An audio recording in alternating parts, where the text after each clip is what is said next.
BBC Toronto ਦੇਖ ਰਹੇ ਸਾਰੇ ਦਰਸ਼ਕਾਂ ਨੂੰ ਮੇਰੇ ਵੱਲੋਂ ਜਾਨੀ ਨਿਰੰਜਨ ਸਿੰਘ ਲਹਿਲ ਵੱਲੋਂ ਸਤਿ ਸ੍ਰੀ ਅਕਾਲ।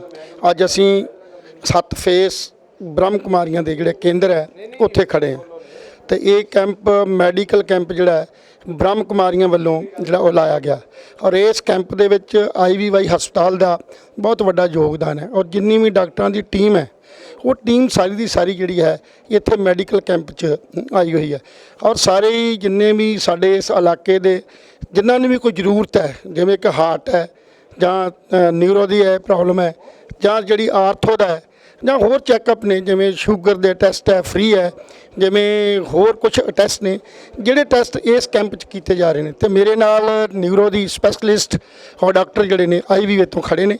ਅਸੀਂ ਉਹਨਾਂ ਨੂੰ ਪੁੱਛਦੇ ਹਾਂ ਵੀ ਨਿਊਰੋ ਦੀਆਂ ਜਿਹੜੀਆਂ ਪ੍ਰੋਬਲਮਸ ਅੱਜ ਸਾਡੇ ਆਮ ਲੋਕਾਂ ਨੂੰ ਆ ਰਹੀਆਂ ਨੇ ਇਹਨਾਂ ਦੇ ਕੀ ਕਾਰਨ ਨੇ। नमस्ते, मैं डॉक्टर स्वाति गर्ग हूँ, consultant neurologist at IVY hospital Mohali. तो आज हम जो आज की उसमें देखा जा रहा है कि बहुत लोगों को जो कॉमन सबसे ज़्यादा न्यूरो की प्रॉब्लम आ रही है वो है हेडेक की। तो हेडेक एक बहुत इतनी ज़्यादा कॉमन प्रॉब्लम हो गई है, वो एक्चुअली हमारे जो लाइफस्टाइल है वो इतना स्ट्रेसफुल हो गया है जिसकी वजह से काफ़ी पेशेंट्स इसकी वजह से सफ़र करते हैं। मोर ओवर हम काफ़ी न्यूरो में ये भी देख रहे हैं कि स्ट्रोक के पेशेंट्स जो हैं बहुत बढ़ रहे हैं। स्ट्रोक का रीज़न क्या है? जिन पेशेंट्स को भी शुगर या BP जो ये दिक्कत होती है उसकी वजह से अगर वो कंट्रोल नहीं रहता, दवाई टाइम से ना लें, टाइम से डॉक्टर का ना दिखाएं तो स्ट्रोक होने के चांसेस बहुत ज़्यादा हो जाते हैं। ऐसे ही न्यूरो में एल्डरली पेशेंट्स में एल्जाइमर्स डिमेंशिया जो देखा जाता है वो भी बहुत कॉमन डिजीज़ है। उसमें भी क्या होता है कि पेशेंट को भूलने की बीमारी होती है, लेकिन पेशेंट जो हमारे नॉर्मल लोग होते हैं वो डिफ्रेंशिएट नहीं कर पाते कि ये भूलने की ये नॉर्मल है या वो एक बीमारी है, ये एल्जाइमर्स डिजीज़ डिमेंशिया है। तो बहुत ज़रूरी होता है कि जब ऐसे सिम्टम्स आने शुरू हो जाएँ आपको रेगुलरली डॉक्टर को विजिट करना बहुत ज़रूरी होता है ताकि आपको ये पता चले कि नॉर्मल भूलना नहीं है, ये एल्जाइमर्स या डिमेंशिया की शुरुआत है।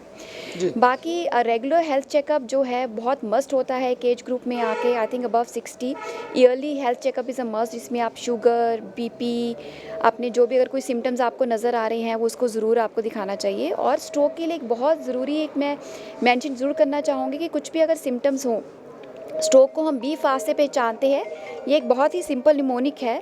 अगर आपको कभी भी लगता है कि आपका बैलेंस चलने में दिक्कत आ जाए, किसी भी एक हाथ की कमज़ोरी आ जाए, किसी भी एक हिस्से की कमज़ोरी आ जाए, चेहरे में एक साइड की कमज़ोरी आ जाए या तिरछापन आ जाए, जो खाना निगलने में दिक्कत हो जाए या कुछ भी समझने में दिक्कत हो जाए, या अगर आप कुछ बोलना चाहते हो उस बोलने में आपको दिक्कत आ जाए, तो इसका मतलब वो स्ट्रोक के लक्षण है जिसको इमीडिएटली आपको अस्पताल में आके दिखाना है, जहाँ पे भी MRI की फैसिलिटी हो, जहाँ पे भी न्यूरोलॉजिस्ट अवेलेबल हो, ताकि उसका इलाज 4.5 घंटों के अंदर अंदर संभव है, जिसमें हमें खून पतला करने का इंजेक्शन लगा के उसको थ्रोम्बोलाइज कर लेते हैं और पेशेंट के सिम्टम्स रिवर्ट हो सकते हैं। नहीं जिवें तुसीं कहा भी ये शुगर दा के पेशेंट है ਜਾਂ ਜਿਹੜਾ ਹੋਰ ਜਿਵੇਂ ਮਤਲਬ ਹਾਈ BP ਦਾ ਪੇਸ਼ੈਂਟ ਇਹ ਜਿਹੜਾ ਨਿਊਰੋ ਦਾ ਰੋਗ ਹੈ ਇਹ ਉਹਨਾਂ ਨੂੰ ਹੀ ਸਿਰਫ ਜਿਹੜਾ ਇਹਦੇ ਵਿੱਚ ਪਾਇਆ ਜਾਂਦਾ ਜਾਂ ਬਾਕੀ ਹੋਰ ਵੀ ਆਮ ਜਰਨਲ ਵੀ ਜਿਹੜੇ पेशेंट ने ਉਹਨਾਂ 'ਚ ਵੀ ਇਦਾਂ ਦੀ ਕੋਈ सिम्टम आ जाते हैं? सर जो देखो शुगर का कोई मरीज़ हो या BP का मरीज़ हो, अगर वो रेगुलरली दवाई नहीं खा रहा, अगर वो रेगुलर चेकअप नहीं करा रहा, जिसके कारण शुगर बढ़ जाए और BP बढ़ जाए, वो रिस्क फैक्टर बन जाते हैं न्यूरोलॉजिकल डिजीज़ के लिए। तो न्यूरोलॉजिकल डिजीज़ क्या होते हैं? स्ट्रोक सबसे बड़ा डिजीज़ होता है। स्ट्रोक का मतलब पैरालिसिस अटैक, लकवा पै जाना। जे ਤੁਹਾਡਾ ब्लड प्रेशर कंट्रोल नहीं है, शुगर चंगी तरह कंट्रोल नहीं है, अंडर कंट्रोल में नहीं है, आप उसकी रेगुलर दवाई नहीं खा रहे, उसके बढ़ जाने के कारण आप बहुत ज़्यादा रिस्क पे आ जाते हो कि ਤੁਹਾਨੂੰ लकवा या पैरालिसिस का अटैक पड़ सकता है। ये उन मरीज़ों के लिए जैसे लकवे का जो दूसरा अटैक आ जाता है, जिवें पिछे कई आम ਜਿਹੜੇ ਪੇਸ਼ੈਂਟ ਨੇ ਉਹ ਸ਼ਿਕਾਇਤ ਕਰਦੇ ਨੇ ਕਿ ਸਾਡੀ ਜਿਹੜੀ ਵੇਨਸ ਜਿਹੜੀ ਸਾਡੀ ਨੈਕ ਤੇ ਹੈ ਜਾਂ ਬੈਕ ਸਾਈਡ ਤੇ ਹੈ, ਇਹ ਜਦੋਂ ਮਤਲਬ ਸਾਈਡ ਨੂੰ ਦੇਖਦੇ ਨੇ, ਜਦੋਂ ਸਾਈਡ ਨੇ ਤੇ ਉਹਨਾਂ ਨੂੰ ਚੱਕਰ ਆ ਜਾਂਦੇ ਨੇ। ਇਹ ਚੱਕਰਾਂ ਨਾਲ ਵੀ ਇਹਨਾਂ ਦਾ ਕੋਈ ਲੈਣ देन है? सो बहुत इंपॉर्टेंट आपने क्वेश्चन बहुत अच्छा किया है। जो चक्करों की दिक्कत होती है, जो पेशेंट कहते हैं हमें घुमेर आ गई, सारा हमारा वो घूम गया, वो 2 कारणों की हो सकता है। सबसे बड़ा कारण तो होता है ब्रेन की वजह से। अगर ब्रेन में स्ट्रोक आ जाए, पैरालिसिस का अटैक आ जाएगा या नस ब्लॉक हो जाए, उसकी वजह से भी आपको चक्कर आ सकते हैं। दूसरी वजह होती है पेरिफेरल वर्टाइगो, जो कि कान की वजह से या गर्दन की वजह से किसी और दिक्कत की वजह से आ सकते हैं, लेकिन वो सेंट्रल वर्टाइगो नहीं होता, मतलब वो ब्रेन की वजह से नहीं है, वो आपके पेरिफेरल वर्टाइगो है। तो बहुत ज़रूरी है कि जैसे अगर आपको चक्कर आए, तो बहुत मरीज़ मेरे पास आते हैं ये बोल के कि मैम हमें तो सर्वाइकल हो गया उसकी वजह से चक्कर आ रहे हैं। तो ये बहुत मोस्टली तो ये बहुत गलत धारणा है। 2 तरह के चक्कर होते हैं।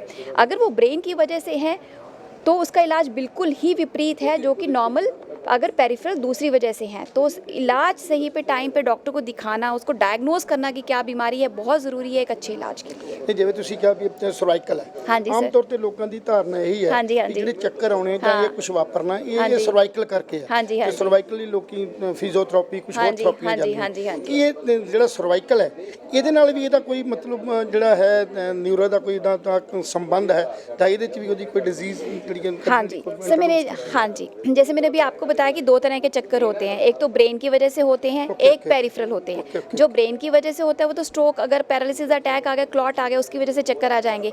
दूसरे चक्कर होते हैं जो पेरिफेरल मैं बताती हूँ, जो कि कान वगैरह की वजह से कोई दिक्कत से, जिसके कारण वो कहते हैं एकदम हिलाते हैं सर एकदम चक्कर आ जाते हैं, तो वो पेरिफेरल वर्टाइगो होता है, उसका भी इलाज संभव होता है। बट अगर आपको कोई भी चक्कर है तो आपको ये धारणा नहीं रखनी है कि वो सर्वाइकल है जी, फिजियोथेरेपी खुद ही घर पे करा ली, खुद इलाज कर लिया।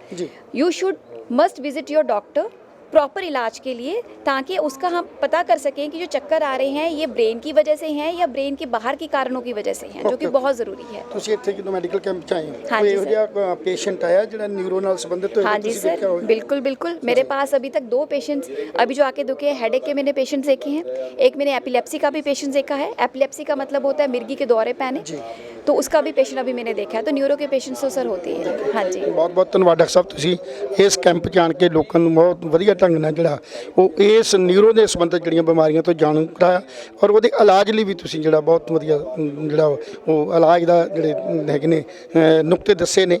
ਸੋ ਤੁਹਾਡਾ ਬਹੁਤ ਬਹੁਤ ਇਸ ਚੈਨਲ ਤੇ ਧੰਨਵਾਦ। Thank you sir.